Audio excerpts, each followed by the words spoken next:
تو یہ بات میں نے اس لیے عرض کی آج آپ کے سامنے، جن دو ہستیوں کے ذکر کا مجھے حکم دیا گیا صاحب اللہ کی طرف سے، ان کی شان اقدس کی بنیاد حضور ہے۔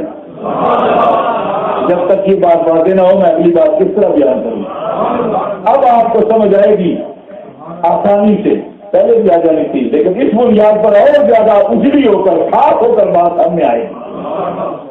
جب نبی پاک علیہ السلام کا یہ مقام ہے اور اس پر ہم سنیوں کو اطمینان ہے، جن دل کو اطمینان ہے وہ اشارہ دل سبحان اللہ کہتے ہیں۔ کوئی دل کے اندر کوئی صاحبہ صبح کو گزرتا ہے؟ کوئی گزرتا ہے؟ سنیو، میں آپ سے پوچھ رہا ہوں اہل السنہ والجماعت کبھی شاہدہ اعلیٰ رحمۃ اللہ علیہ فرماتے ہیں کعبے سے پوچھو جا آج یہ شہنشاہ کا روزہ دیکھو، کعبہ تو دیکھ چکے اور کعبے کا کعبہ دیکھو، جو کعبہ ہے اور جس کی طرف آپ رخ ہے وہ اس کعبے کا بھی کعبہ ہے، اور یہ حق لکھا ہے کیونکہ یہ سب کتابوں میں لکھا ہوا ہے۔ یہ ان سے صدیوں پہلے کی محقق ہیں کہ یہ بات لکھ کے حالات میں اختراع نہیں کی، ایجاد نہیں فرمائی، اس مسئلہ پہلے ہو چکا۔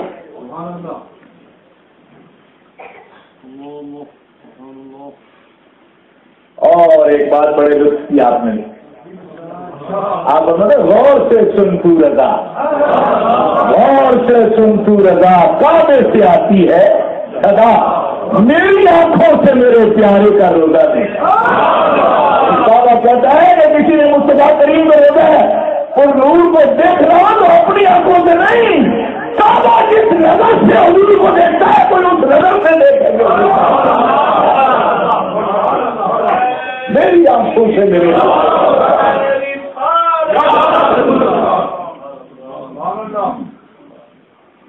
اللہ اکبر۔ اور مولانا رضا الدین صاحب ہمارے فصیح الدین صاحب کے جو والد ہیں، انہوں نے ایک دفعہ دارو امجدیہ کراچی میں مشاعرہ ہو رہا تھا تو پڑھتے پڑھتے انہوں نے کہا کہ میں جب اس مسئلہ پر ان کے سامنے یہ طرح مصرا تھا آج آؤ کہ انصاف اور زمین، تو کہتے میں کعبہ شریف میں تھا اور مجھے ایسا لگتا تھا کہ بادل بریلوی بین صفا اور مروہ دوڑ رہے ہیں اور فرما رہے ہیں لوگوں سے، کوئی کہتا تھا یہ توڑانے طواف کعبہ اور کعبہ کو دیکھ کے نہیں آپ کعبے کا ایسے معلوم ہم آواز دے رہے ہیں کعبے آنے والوں کو کہ کعبہ تو دیکھ چکے اب کعبے کا کعبہ نہیں،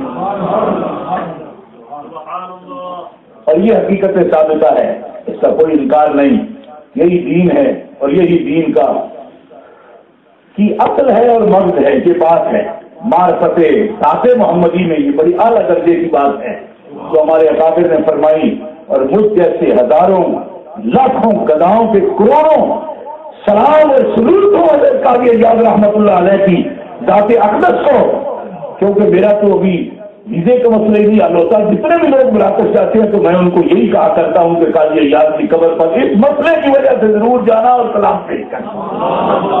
کیا بات لکھی ہے انہوں نے، ایمان کو مجلہ کر، ہماری عقیدتوں کا وہ بندہ مرکز ہو جاتا ہے جو ہمارا رشتہ ہمارے آقا سے جوڑنے کی کوشش کرتا ہے اور آقا کی عظمتوں کو کھول کھول کر ہمارے سامنے، یہی بنیاد ہے۔ ہم کیا جانتے قاضی صاحب ان کا نام یا ان کا کوئی رشتہ، کوئی ناتا، کوئی نسب، کوئی تعلق ہمیں پتہ ہی نہیں، وہ دور دراز ملک کے ان کے ملک کو مغرب کہتے ہیں جی، اتنی دور، مگر ان کا نام آ جائے تو ہم دور دراز پنجاب کے دیہاتوں میں رہنے والے ہمارے دل دھڑکنا شروع ہو جاتے ہیں۔ معلوم ہو خون کا ذریعہ یہ ہے کہ جو ان کا ہو جائے بندے اس کے ہو جاتے ہیں۔ سرکار نبی کریم علیہ السلام کی نسبت دیکھو کتنی عظیم نسبت ظاہر کر دی انہوں نے، اور اس مقام پر حضرت قاضی ایاز رحمۃ اللہ علیہ نے قلم توڑ دیا، کمال کر دیا، قلم توڑنا سمجھ دیا، جج جب فیصلے کرتے تو نیچے دستخط کرتے ہوئے قلم کو ٹیڑھا کر لیتے تھے ان گنڈ مک ہے. آپ کو پتا ہے یہ عدالتی آداب میں سے قلم توڑنا کیسے کہتے ہیں جج جب فیصلہ لکھتے ہیں نا سگنیچر جب کرتا ہے تو ایسے قلم ایسے توڑ دیتے. اس کو کہتے ہیں وہ گنڈ مک گئی اینڈ ہو گیا بات کا. کیا انتہا ہو گئی فیصلے کی. قاضی جاب رحمۃ اللہ تعالیٰ نے انتہا کرتے ہوئے اشارہ دیا اور ہمارے دلوں کی کلیاں پھر کیا بات لکھی ہے. آپ فرماتے ہیں جب تم پر اہل ایمان واضح ہو چکا کہ وہ وجود مطہر سر الاسرار ہے اور نور الانوار ہے اور علت العلم ہے اور سبب الاسباب ہے اور وہ محبت رحمت ربانی ہے, تو یہ بات تم کو معلوم ہو گئی کہ وہ جہاں تشریف فرما ہے وہ عرش اعظم سے بھی بلند مقام ہے. مقام وجود کی تو بات ہی نہیں, وجود تو پہلے ہی ہے. یہ غور فرمائے کیا کہہ رہے آپ بتاتے ہیں وجود تو ہے ہی, وہ وجود مطہر جس مقام پر ہے وہ مقام عرش سے بلند ہے. اب آپ کو سمجھ آئے کیا فرمائے آپ مقام بلند ہے یعنی وہ ماحول وہ طریق اقدس اور لحظ مقدس جس میں حضور آرام فرما رہے ہیں اس کا مقام عرش اعظم سے بلند ہے. تو حضرت قاضی یاد فرماتے ہیں وہ لحظ اقدس کی مٹی وجود مطہر کا جز نہیں ہے, صرف مت کرتی ہے. یہ ہے مسئلہ. اور آپ کے موضوع کی چاند ہے یہ جو بادشاہ نے کہہ دیا آپ کہو گے اتنی لمبی تبدیل کر دی, تبدیل ہو گئی تو تقریر بھی ہو گئی. اسی تبدیل پر موقوف ہے تقریر تاریخ سن لو. آپ فرماتے ہیں وہ مٹی اتنا بلند رتبہ پا رہی کہ بیت اللہ سے بھی اونچی ہو گئی اور عرش اعظم سے بھی اونچی ہو گئی. کیوں کہ اس اونچے کے ساتھ لگ رہی ہے جسم کے ادب سے لگ رہی ہے. کیوں کہ مٹی پر بھی اللہ نے حرام کر دیا, کھانے کے لیے کیسے نہیں کر سکتی ہو. اللہ نے مٹی پر حرام کر دیا کہ میرے نبیوں کے جسموں کو نقصان نہیں پہنچائے گی. اللہ کے نبی اپنی قبروں میں سنتا ہے اور نمازیں ادا فرماتے ہیں, دیے جاتے مت کرتی ہے, سنبھالے ہوئے ہے, خدمت کرتی ہے وہ مٹی. جب مت کرے وجود مطہر سے تو اس کا یہ مقام ہے. آج کا موضوع پورا ختم کر دیا قاضی جاب رحمۃ اللہ علیہ نے. کیا فرمایا آپ نے فرمایا تو مٹی صرف مت کرتی ہے, وجود مطہر سے ایسے مت کرتی ہے اور عرش سے اونچی ہو گئی. نہیں ابھی آپ لطف لے رہے ہیں بات کا, لیکن مجھے لطف نہیں آ رہا جب آپ سبحان اللہ. مجھے پتا ہے کہ آپ اس میں ماں بول رہے ہیں مضمون سے, لیکن یہ ماں بولنے کا مقام نہیں ہے, یہ سبحان اللہ کہنے کا مقام.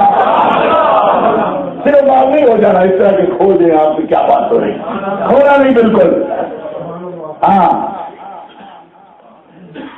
مت کر رہے, صرف وجود مطہر سے مت کر رہے, جلد اقدس سے مت کر رہے اور عرش اعظم سے بلند ہو گئی, عرش اعظم سے بلند ہو گئی. اب قاضی یاد کو اللہ اکبر تار چھیڑ دیا, ایسا نہیں بولو رکھا ہوا لا دیا پورا نہیں, ایسے تار چھیڑ.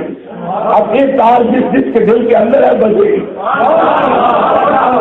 لیکن یہ ہے بڑی لذاقت اور لطافت والی بات. اس طرح کی نہیں یہ بات جو بڑا جو ہے اس پر کوئی سما چوکڑی بچے گی, ایسا نہیں ہوگا. بڑا لطیف قسم کا اشارہ کرنا.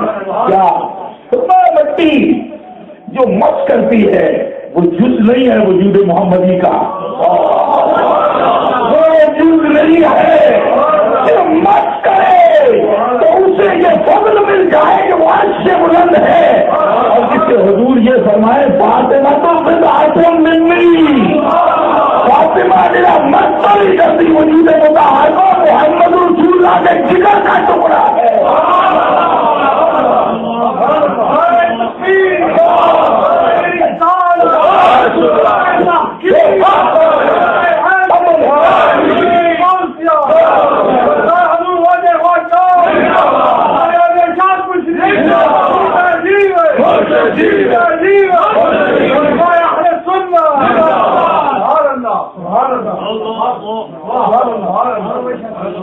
بات سمجھ آئی یا نہیں آئی؟